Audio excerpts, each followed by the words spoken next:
acting like they doing you a favor coming and sitting in your chair, letting you go through that dusty country ways.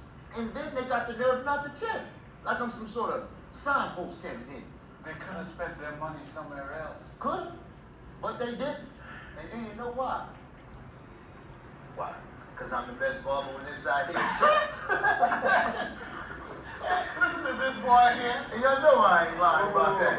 I thought I was next. You up? Next to me? Come on up, man. Well, either way, it ain't like we're gonna get rich on TC's wages. Hold on now. I pay the same standard barbershop rate as white Tulsa. And you act like that's a good thing. That's what I'm saying.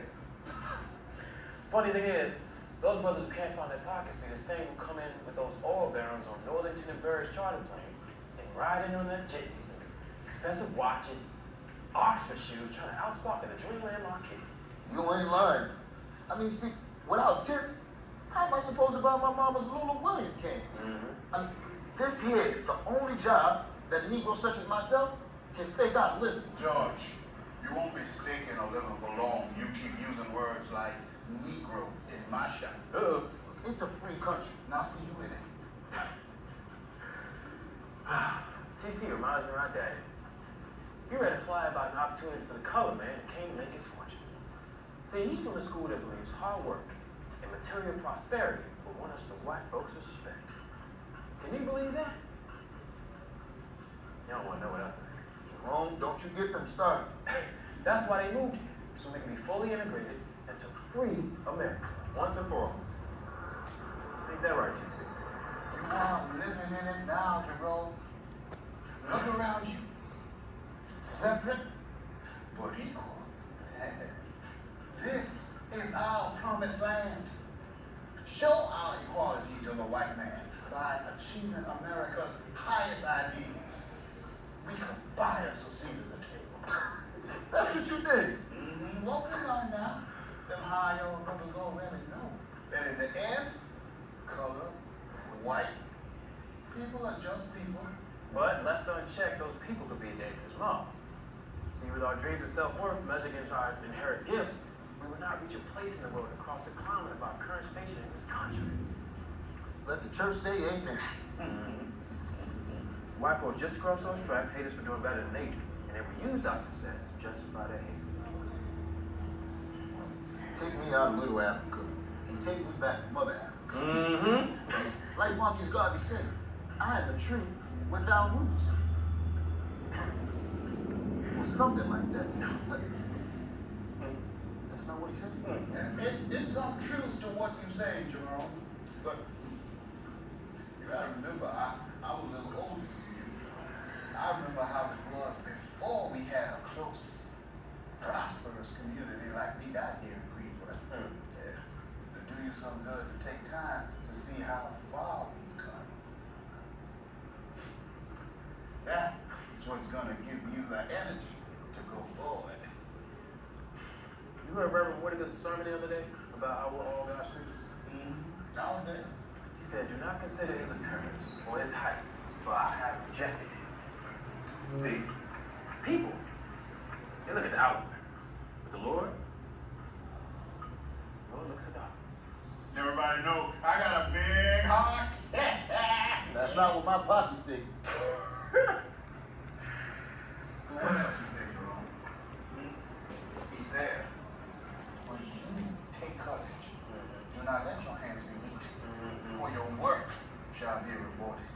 See, I like that. Makes me think God was talking directly to us coloreds in Tulsa. I wasn't talking to nobody. The white boy's been mad ever since Jack Johnson's left uppercut, but Jeffrey still ropes hands in. I know that's right. You can't even take a fair fight. Gotta make you feel guilty for wanting to get ahead. You know what I mean? Hold on, brother. I almost got you straight here. George, you too young to remember when the newspapers were back then. But one says something like, if the black man wins, thousands of his ignorant brothers will misinterpret his victory to justify and claim to much more than mere physical equality with their white neighbors. You said what? Yeah. They want to show us our place all the time. I know my place. Right on Greenwood Avenue, doing good business with good people. Like O.W., A.C. Jackson, and Nora Wells. See, we show what we're about. Disproves all that mess about being inferior and being too dense to be successful in business. That us colors would abandon the respect we're supposed to show our racial superiors. Well, why would I want anything on this side of the tracks anyhow? I mean, we got everything we want right here. I mean, we got our own businesses. I mean, Booker T's the best school. I mean, we got great lawyers. We got the best blues, jazz. And we got the best barbers for damn sure. And I take it you're the best of the best, right? I'm telling you. Well, amen to that. We ought to be proud of what we done here. Colored folk have come a long way, and Greenwood is proof of that.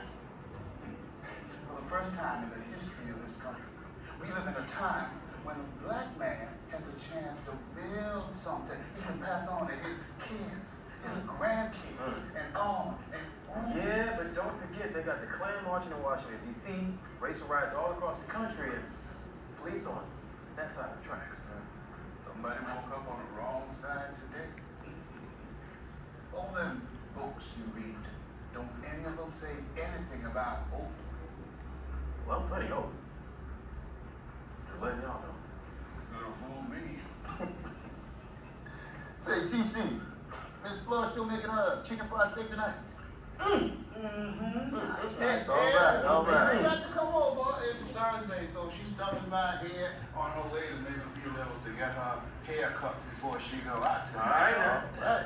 She was cooking her black-eyed peas with ham hocks all day. Yeah, back in the first way. Guess that's on account of your age. Watch it. Hey, soldier. Let me get you next. How long you serve over there? We're so proud of you, young man, and what you did. Spill blood for this country, and they still not getting the respect you deserve. We know. We know. Tell you what, this cut's gonna be on the house. On the house? It's the least we can do.